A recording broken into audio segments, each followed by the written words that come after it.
holding here are pieces of amethyst, a purple form of quartz. And quartz is pretty much almost pure silicon dioxide, and typically it'll come in as this colorless, transparent crystal. But sometimes you'll get these purple forms, you'll get dark forms like this called smoky quartz, or you'll get pink ones like this called rose quartz.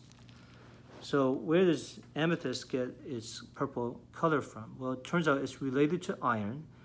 Although it's pretty pure, it can incorporate small amounts, a few tens of parts per million, of iron 3+ that substitutes in for the silica right here. Now it turns out iron by itself is not enough to give you this color.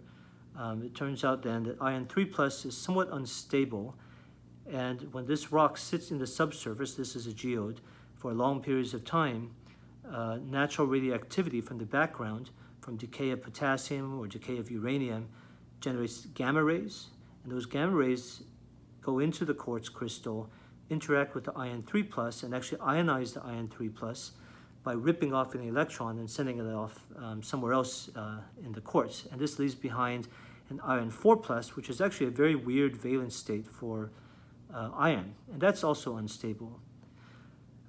Then what happens is when you take it out and you look at it, the visible light goes in and the iron 4+ interacts with the oxygen anions, and it actually absorbs all the wavelengths of light except for purple. And it does so by causing an electron from the oxygen anion to jump over to the iron 4+ ion, and then the wavelengths that make it through that don't get absorbed by that color center are purple. This is why what you see is amethyst.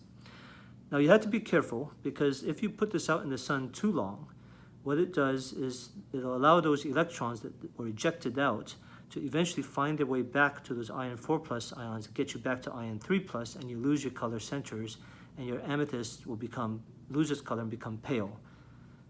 This one's pale, this one's still dark.